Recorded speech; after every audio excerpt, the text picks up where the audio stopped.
On va voir des molécules maintenant. On va en voir, c'est ça le mot? Ah, je sais pas. Bon, donc je te laisse la parole pour vous présenter cet exposé.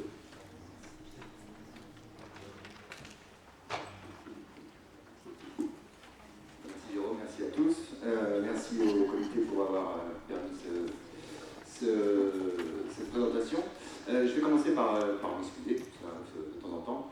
La première chose, c'est que j'ai été confronté, quand j'ai proposé ce titre, au final, je voulais faire ici, à un problème que finalement j'ai bien compris ce matin, c'est qu'effectivement je ne suis pas philosophe.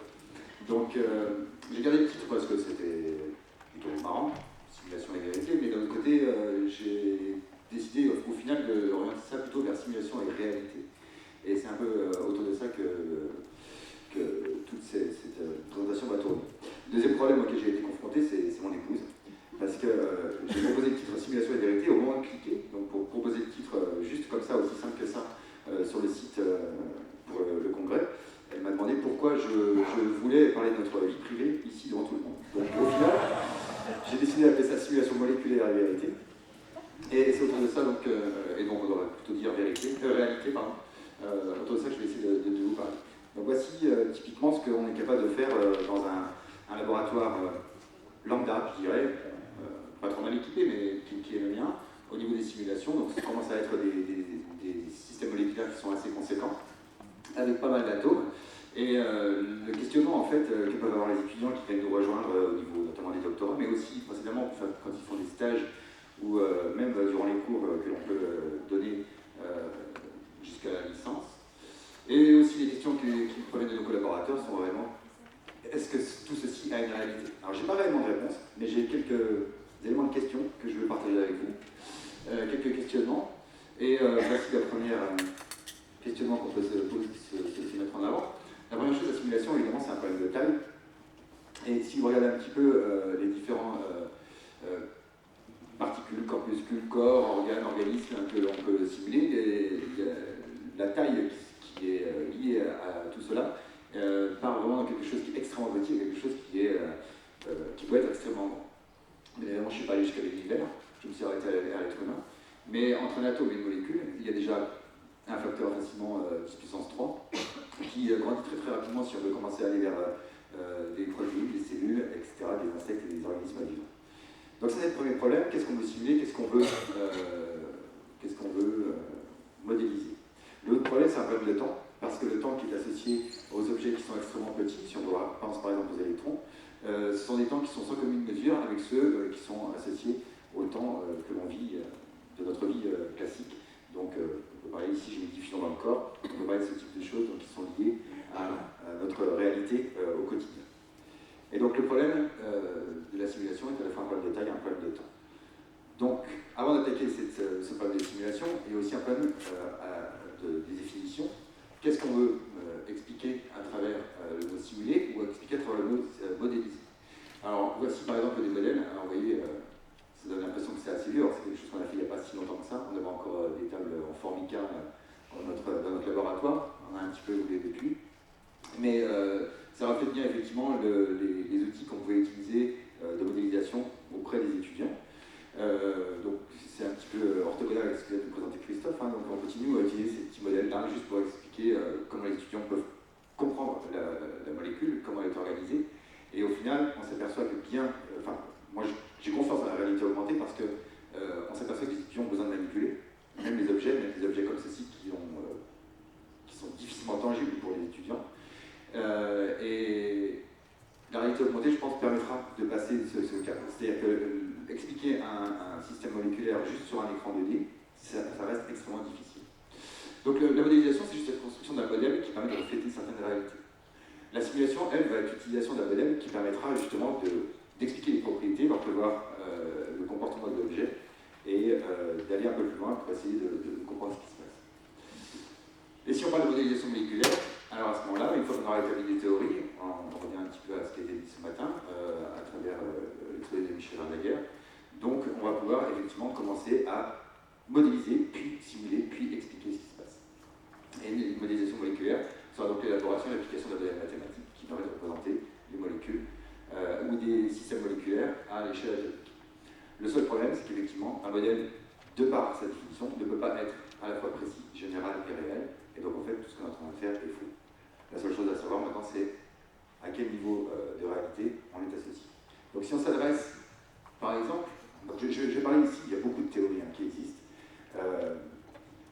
qui vont de la chimie quantique, donc on va pouvoir décrire des petits objets, jusqu'à des applications qui vont être dédiées à des changements de phase dans les matériaux, des choses comme ça, donc où la modélisation, donc l'explication du modèle, la création de la théorie va être légèrement différente, et puis atomique. Moi je m'arrête sur deux modèles particuliers ici, donc le modèle qui sort de la chimie quantique et celui qui sort de la dynamique moléculaire, de la mécanique moléculaire, et juste mettre en avant quelques petits questionnements qu'on peut avoir, et questionnements que peuvent aussi se poser les étudiants. Donc la première chose, c'est qu'effectivement, au niveau de la chimie quantique, on est en capacité, à partir d'une équation qui est celle-ci, ici un petit peu simple, parce qu'on est juste en train de parler d'une interaction d'un électron avec un atome. Cette équation de Schrödinger, qui simplifie comme ça, nous permet d'obtenir des couples de solutions qui sont E et pi. Et effectivement, ce type de je ne sais plus, c'est pas là que j'ai marqué. Ce type de théorie, en fait, c'est une théorie à condition, c'est-à-dire qu'elle se suffit à elle-même. Elle peut être résolue de telle façon à obtenir une vérité, une réalité, c'est-à-dire une description parfaite d'une molécule dans un état donné. Donc tout le but ici de la chimie quantique, c'est effectivement notamment d'explorer une surface de potentiel pour essayer de rechercher des minimums locaux ou des maxima, et dans le but d'en tirer des propriétés au niveau des structures, des énergies, la répartition des charges, des spectres théoriques, etc. De telle façon à revenir vers de la réalité. Le souci, donc ici, c'est une méthode qui est plus proche de la vérité car elle est basée sur un principe à intuition. Il a été donc effectivement mis en avant que ce type de théorie est une théorie qui pourrait devenir, et qui est en train de devenir un outil d'ingénierie dominant parce que effectivement c'est une théorie qui est utile, elle permet d'avoir des résultats, elle est utilisable maintenant par tout le monde, même sur un PC de bureau on peut commencer à faire des calculs de chimie quantique, et elle est accessible par la plupart des chercheurs parce qu'effectivement les codes qui ont été développés nous permettent de faire tout ça. Mais qu'est-ce qu'il y a derrière? Et quelle est la réalité de ce qu'on en obtient? Alors si on passe, c'était l'équation que j'ai montrée tout à l'heure, c'était une équation assez simple, une interaction entre deux particules pour simplifier. Si on commence à essayer de faire quelque chose sur un système moléculaire plus complexe, il va falloir multiplier les équations, les participations de différentes grandeurs énergétiques à l'intérieur de l'équation. Et le souci, c'est que ça commence à devenir assez compliqué, et c'est des choses que pour l'instant, on est en difficulté de résoudre. Donc du coup, on va impliquer pas mal d'approximations, et c'est là où on va commencer à se poser la question de cette théorie ab initio qui donne quelque chose qui est parfait, quelle devient la réalité, parce que ce que l'on obtient suite à la mise en place de ces approximations, que devient l'objet. Donc par exemple, première chose, pour que ce soit plus simple à résoudre, on va considérer que cette équation va être indépendante du temps. On va enlever les champs externes. On va faire l'approximation de Born-Oppenheimer qui dit que les électrons bougent beaucoup plus vite que les noyaux, et à ce moment-là, on va s'intéresser à une énergie des noyaux qui sera nulle, et à un terme en interaction de noyaux qui sera constant. On va transformer les orbitales moléculaires en un objet qui sera en fait une combinaison d'orbitales atomiques. Ça va simplifier la tâche aussi. On va considérer que les électrons sont indépendants, c'est un petit peu embêtant, et puis après il y a d'autres petites... Donc au final, on se retrouve avec quelque chose qui est extrêmement simple, entre guillemets, mais qu'est-ce qui est caché derrière? Alors bien entendu, heureusement, et là j'ai pas eu le temps de terminer le transparent, parce que je me suis aperçu que je devais avoir 10 minutes de plus que ce que j'avais prévu, en fait j'ai 10 minutes de moins parce qu'on avait demandé de rediminuer. Donc, ça j'ai rajouté hier soir. Donc du coup, en fait, ici, on arrive à, bien sûr, corriger toutes ces erreurs qu'on a commises au fur et à mesure, mais a posteriori. Donc on est en capacité de réintroduire les champs externes, on est en capacité de réintroduire une partie de l'interaction entre les électrons. On est en train, on peut aussi mettre en place une stratégie pour tenir compte de l'évolution temporelle des différents modes. Toujours est-il qu'au final, on obtient quelque chose de ce type-là. Donc ça, c'est ce qu'on faisait il y a encore 10 ans, donc un petit peu plus, parce que c'était quelque chose qui sort de ma tête, 15 ans, où on peut, grâce à ces théories quantiques, mettre en avant des points particuliers sur une surface de potentiel, qui sont des points donc, extrêmes, soit des minimaux locaux, soit des maximaux, des points maximaux sur la surface d'énergie. Et chaque point, effectivement, on peut les caractériser de façon parfaite, à la fois structurellement, à la fois énergétiquement, et on peut créer une histoire. Le souci, c'est que la liaison entre ces points ici, ben, on la connaît assez peu, assez mal, et donc reconstruire la totalité de la surface d'énergie potentielle, comme j'ai pu l'avoir tout à l'heure, est assez difficile. Donc au final, on peut avec des algorithmes réussir à refaire cette surface d'énergie potentielle, mais ça coûte extrêmement cher en temps de calcul, et ça nous pose quelques soucis, parce qu'on n'est jamais complètement sûr qu'on est exactement sur cette surface d'énergie potentielle. Alors par exemple, voici le résultat de ce que je viens de vous montrer au niveau visuel. Vous avez une réaction chimique qui se passe au sein d'une enzyme, d'abord c'est un exemple, et donc il y a des transferts de protons. Il y a une hydrolyse, donc un OH qui maintenant va avec un carbone. L'azote qui est en face va récupérer un proton, et puis au final on va créer la cassure d'une liaison peptidique au sein d'un mécanisme enzymatique. Alors ça c'est super beau. La première chose qu'on peut remarquer, c'est que, l'environnement ne bouge pas du tout. Et puis deuxièmement, ici c'est un mensonge. Parce que ce qu'on a créé ici, en fait, on l'a créé à partir de points stationnaires. Et on a simplement fait, j'arrive plus à retrouver le mot, je pense que peut-être Christophe Guillaume va réussir à m'aider. On a pris les deux images et on a réussi à faire, voilà, on a fait un morphine. C'est le mot exactement que j'ai cherché, on a fait un morphine entre deux états. Donc ici, tous les points qui sont entre deux états stationnaires ne veulent strictement rien dire. La seule chose, c'est extrêmement vendeur et on est en capacité de, par la suite, attirer vos étudiants pour faire la même chose. Alors vous voyez, c'est super beau ce qu'on fait. Alors ça, c'était un peu l'état de ce qu'on faisait il y a quelques années. Bien entendu, par la suite, on a pu réussir à faire des choses un peu plus compliquées. Donc ça, c'est un travail qui a été poursuivi une fois que j'avais quitté le laboratoire dans lequel j'étais à l'époque, à Nancy. La réaction chimique, en fait, ici, elle est modélisée. Donc on descend d'un cran parce que ça coûte extrêmement cher de faire quelque chose qui ici est dynamique. Elle est modélisée, le peptide est modélisé par juste un formamide. Et puis toute la cascade de transfert qui était prévue tout à l'heure entre les différents enzymes et les différents acteurs, ici, est juste représentée par les molécules d'eau qui attaquent. Donc ça, c'est extrêmement joli, mais quelle est la réalité de ça si on veut expliquer le mécanisme biologique? Une nouvelle fois, ça va être juste une étape. Ça va être un modèle d'un modèle qui nous permettra d'avancer dans l'explication des simulations. Et à travers cet exemple ici, je voudrais aussi vous mettre en avant autre chose. Je vais essayer d'en faire partie depuis le début. Voilà. C'est cette échelle qui est en bas ici. Vous voyez qu'au final, on va simuler ici uniquement 2 picosecondes de vie de cette molécule. Et la réaction chimique, elle-même, elle se passe ici. Au bout d'une picoseconde, vous allez avoir un brusque saut d'énergie au moment où la liaison commence à se créer. Et puis, c'est terminé. La réaction est effective. Donc ici, on retombe une nouvelle fois sur un problème de temps. Le temps qu'on simule ici, alors je ne dis pas le temps que ça a pris pour faire ça, donc moi j'étais plus au laboratoire, mais mes collègues, Simano, à l'époque, m'a expliqué qu'effectivement ça leur a pris 3 mois pour réussir à simuler ces 2 picosecondes de vie de ces molécules sur plusieurs ordinateurs. Et la réaction chimique ici se passe en une femtoseconde. Donc, on a réussi à simuler assez proprement une réalité qui est une femtoseconde de vie d'un système moléculaire. Et ça en 3 mois. On va revenir sur ce point-là juste après.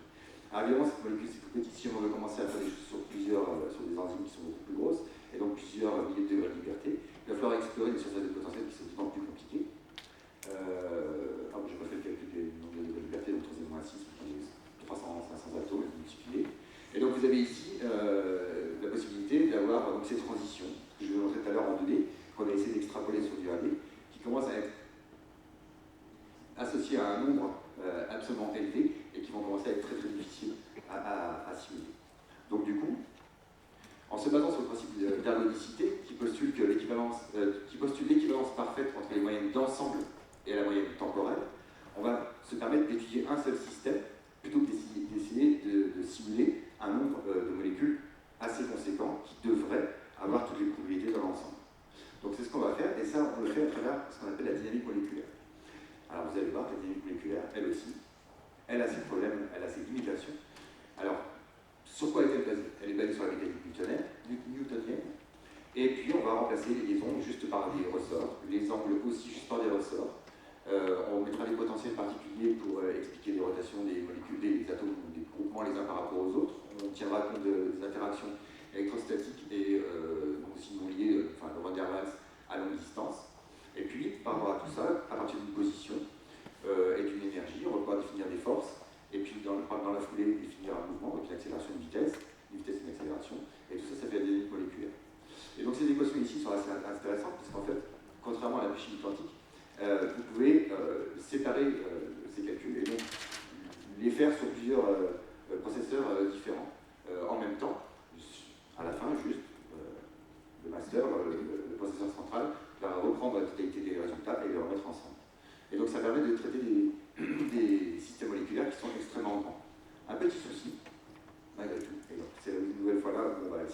un petit peu, est-ce qu'on simule la réalité réellement? Si je prends juste le terme de liaison, qui est ici, comment représenter une liaison mécanique classique, les entendiers bimoléculaires? Eh bien, en fait, contrairement à ce potentiel ici, qui est assez classique, qui correspond donc au potentiel réel, entre guillemets, de l'interaction entre deux atomes, tel qu'on peut le voir par exemple en chimie quantique, ici, on va remplacer ça par un potentiel harmonique dans lequel les atomes ne pourront pas sortir. Et donc, vous ne pouvez pas simuler ici tout ce qui va être rupture et création de liaison. Et donc, du coup, on va être piégé assez facilement dans des puits potentiels, en ne pouvant difficilement en sortir, puisque ce principe-là est aussi appliqué aux angles et aux angles d'hier. Donc, deuxième problème, c'est qu'on va être obligé de discrétiser, en fait, notre mouvement. Parce qu'on n'a pas de fonction analytique associée à ça. Justement, il n'y a pas de fonction analytique qui peut reproduire le mouvement d'une molécule. On veut chercher comment la molécule va évoluer au cours du temps en la laissant aller. Donc du coup, on est obligé de discrétiser ces mouvements. Et donc du coup, on va, à partir d'une position, on va calculer une vitesse. À partir d'une vitesse, on va calculer une position. C'est typiquement une notion de trajectoire. Mais dans ce cas-là, on est obligé de choisir un pas d'intégration, donc un delta t qui est ici. Ce qui veut dire qu'à tout moment, vous allez oublier vous n'allez pas échantillonner ce qui se passe entre le temps précédent et le temps suivant que vous allez faire. Et donc, il faut choisir un pas d'intégration de façon le plus propre possible. Alors, du coup, on s'appuie sur les vibrations des atomes le long des liaisons. Il va falloir prendre un temps d'intégration qui soit le plus court possible. Généralement, on tient compte du temps d'intégration des vibrations d'un hydrogène par rapport à un atome lourd auquel il est lié, qui est de l'ordre de 0,5 à 1 femtoseconde en fonction du type de liaison. Et si on fait ça, vous comprenez bien qu'on va simuler 0,5 une femtoseconde à chaque pas, et ça va être extrêmement long. On peut prendre le pli de figer les atomes d'hydrogène, et à ce moment-là, on gagne tout de suite un facteur 4. Donc c'est quand même pas négligeable, c'est-à-dire qu'au lieu de faire un calcul sur 4 jours, vous le ferez en un jour. En un jour, vous allez pouvoir simuler quelque chose que vous auriez simulé en 4 jours si jamais vous teniez compte des vibrations d'hydrogène. Mais malgré tout, qu'est-ce qu'on a oublié derrière? Qu'est-ce que ça veut dire? Quelle est la réalité de notre système? Bon, ça je vais passer, parce que j'ai un peu moins de temps. Juste pour vous expliquer un petit peu comment les choses se font. Donc, on va essayer de calculer, vous avez vu l'équation tout à l'heure, toutes les opérations entre tous les atomes. Donc, par exemple, ça j'ai piqué ça hier soir, j'ai rajouté, à Patrick Fuchs, sans lui demander d'ailleurs de Paris. Donc, voici une enzyme ici, l'albumine, vinpoline, je ne sais plus quoi, albumine. Et donc, voici par exemple, si vous traitez ce système dans l'eau, vous avez à peu près 800 000 interactions qui peuvent exister, à la fois entre les interactions de liaison, d'angle, d'hier, tout ce qui va être électrostatique, tout ce qui va être aussi interaction de Van der Waals. C'est que si jamais donc ce système n'est pas complètement réel, puisqu'au final, on a ici juste une molécule qui est isolée. Et on sait très bien que l'environnement joue un rôle important, donc on est obligé de mettre par exemple des boîtes d'eau qui sont autour. Une nouvelle fois ici, c'est une limitation, puisqu'on va limiter notre boîte d'eau à une distance spécifique. Et on va simuler uniquement une petite partie du système global réel. Mais en rajoutant ces molécules d'eau qui sont extrêmement importantes, puisqu'elles vont aider à la structuration, on passe de 800 interactions à plus de 320 millions d'interactions à calculer. Donc les choses se compliquent. Donc une nouvelle fois, il va falloir ici trouver le bon équilibre entre la réalité que l'on veut simuler et le temps de calcul et le coût que ça va nous apporter. Exemple, pour simuler une microseconde, donc c'est pas beaucoup, d'un système tel que le précédent, il faut calculer donc à peu près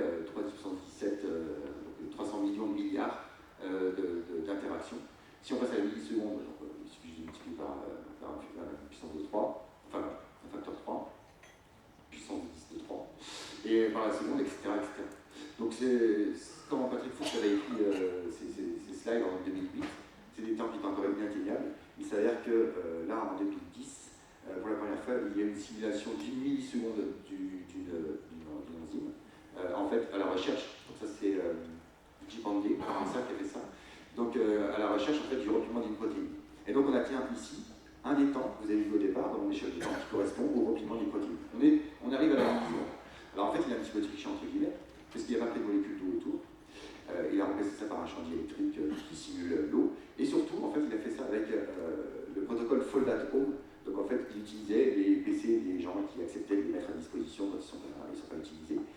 Et ça lui a permis, en fait, non pas de créer une simulation, donc une simulation qui se suit, mais ça lui a permis de créer de multiples simulations partout sur Terre, qu'il a rapatriées, et il a réussi ensuite, à l'aide d'un protocole qui s'appelle les chaînes de Markov, donc à relier tous ces points les uns avec les autres pour créer une surface de potentiel qui permettait de bien comprendre comment cette molécule pouvait se replier.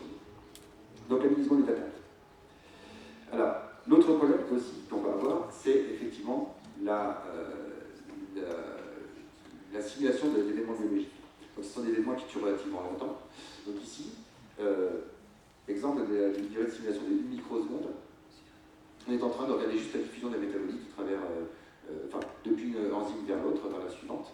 Donc on a réussi à simuler 1 microseconde de vie de 3 protagonistes, les uns par rapport aux autres, donc 2 enzymes, un métabolite qui est en train de tourner. Mais pour ça, il nous a fallu répéter 8 fois la simulation. Donc déjà, ça nous a coûté une centaine de jours. Donc ça nous a coûté 800 jours au total pour faire ça, en temps de simulation réelle. Bien sûr, on a partagé ça sur plusieurs ordinateurs. On n'a pas attendu 3 ans pour voir les résultats. Donc ça, c'est la première chose. Donc il faut absolument répéter les simulations, parce que sinon, on a ce problème de rester dans ces puits potentiels. C'est extrêmement... Si on les laisse aller, on peut attendre des années et des années avant de voir, de simuler quelque chose. L'autre problème, du coup, si on veut simuler quelque chose, que l'on recherche, ça va être de choisir un point initial qui soit compatible avec l'hypothèse. Donc on est déjà en train de biaiser le système, parce qu'on ne le laisse pas aller seul vers là où on veut qu'il aille, on l'aide à aller vers cet endroit-là. Donc où est la réalité derrière? Le questionnement peut être aussi se faire. Et puis donc, du coup, il faut être suffisamment patient, parce que là, typiquement, cette simulation-là, c'est aller à la pêche. On a laissé le système se débrouiller tout seul, et honnêtement, on regarde une fois de temps en temps, et on espérait qu'il allait se passer quelque chose. On a eu la chance de le voir, donc au final, la conclusion ici, il faut avoir de la chance aussi quand on fait ce type de choses. Si on complique un petit peu la chose, parce que là, pour l'instant, on était juste en train de regarder un petit peu comment on pouvait bouger les éléments les uns par rapport aux autres. Si on veut faire de la réactivité au sein d'une enzyme, donc à ce moment-là, essayer de comprendre comment les réactions se passent réellement, on va pouvoir coupler la première type de simulation que je vous ai montré précédemment et celle que je viens de vous montrer tout de suite, en mettant de la chimie quantique dans la dynamique moléculaire. Ça, je vais laisser passer. Du coup, on va faire en sorte que nos réactions se passent au sein de l'enzyme. Alors ici, on a coupé l'enzyme pour pas qu'elle nous dérange trop. Vous voyez qu'ici, par rapport à tout à l'heure, avec ces belles hélices violettes, etc., tout bouge ici. Donc maintenant, tout bouge. On a un cœur quantique ici qui est au milieu, et autour, on a notre environnement en termes d'enzymes qui est représenté juste par la mécanique moléculaire. Ici, tout est en train de bouger, et la réaction va se faire. Alors, je vais recommencer depuis le début si je peux. Je vais vous demander de focaliser votre attention sur cet hydrogène. C'est un hydrogène qui va être transféré. Et cet hydrogène, en fait, c'est un proton qui va être transféré. Au final, ici, on a un carbone et une double liaison O qui va être réduite en hydroxyle, et avec l'aide de cet hydrogène qui va réduire le carbone.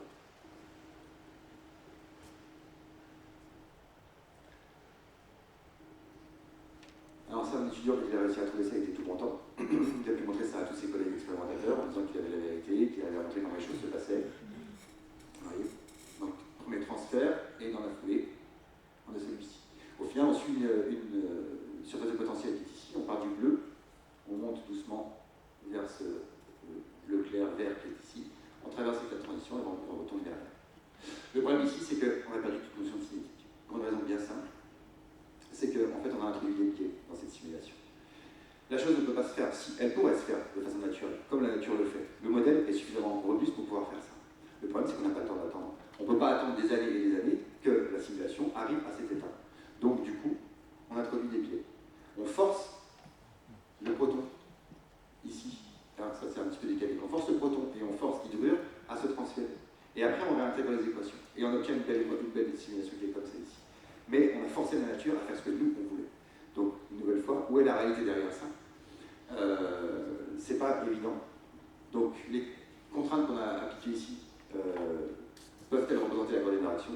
Une nouvelle fois, la question qui se pose. Donc, ça, c'est des questions qu'on essaie de mettre en avant auprès des étudiants. Et ma conclusion à moi, c'est que j'essaie de transmettre aux étudiants, c'est qu'il faut continuer d'y croire.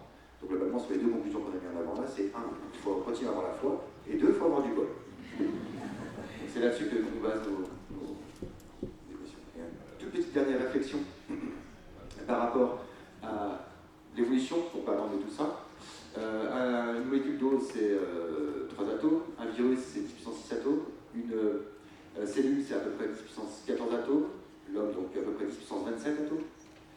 Les durées de vie de 8 à 60 jours pour le virus, de 5 à 500 jours pour la cellule et environ 80 ans pour un homme. Si on prend le système que je vous ai montré tout à l'heure, c'est un système qui était composé de 300 000 atomes. Donc il a fait à peu près 10-20% d'un organisme complet. La taille du système, 150 angstroms de côté, c'est-à-dire à peu près 10 puissance 8 fois plus petit qu'un organisme complet. La durée de simulation, c'était à peu près 1 microseconde. Donc puisqu'on a une vitesse de simulation de 10 nanosecondes jour, on est 13 fois moins rapide que la réalité. Et donc on a une efficacité qui est de l'ordre de 10-12. Donc on est très très loin de pouvoir représenter un organisme complet.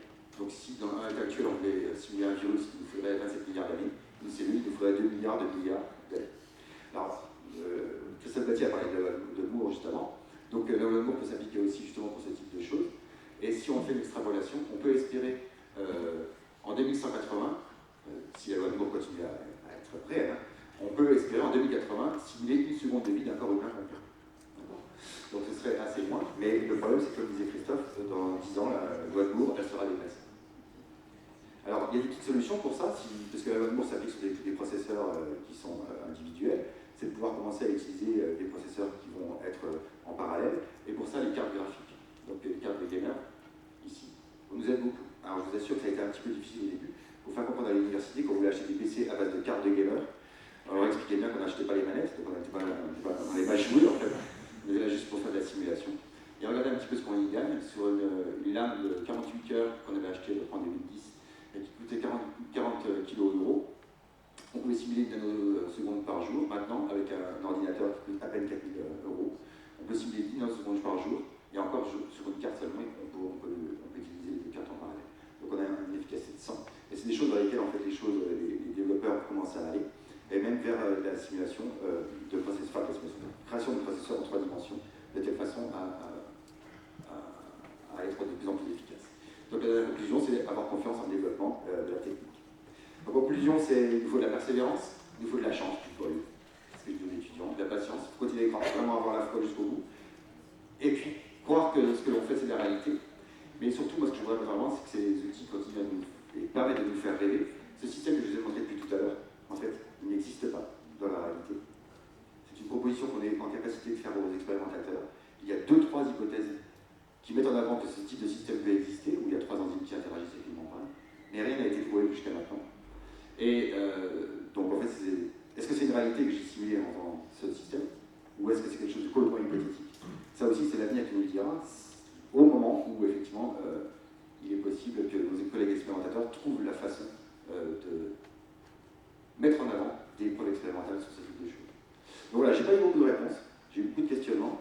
La seule chose par laquelle je termine extrêmement souvent avec mes étudiants, c'est ce tableau de Magritte, qui met en avant qu'effectivement ceci n'est pas une pipe, la représentation que Magritte c'est une pipe, etc. Moi je fais la même chose avec les molécules en demandant à mes étudiants, notamment de rester bien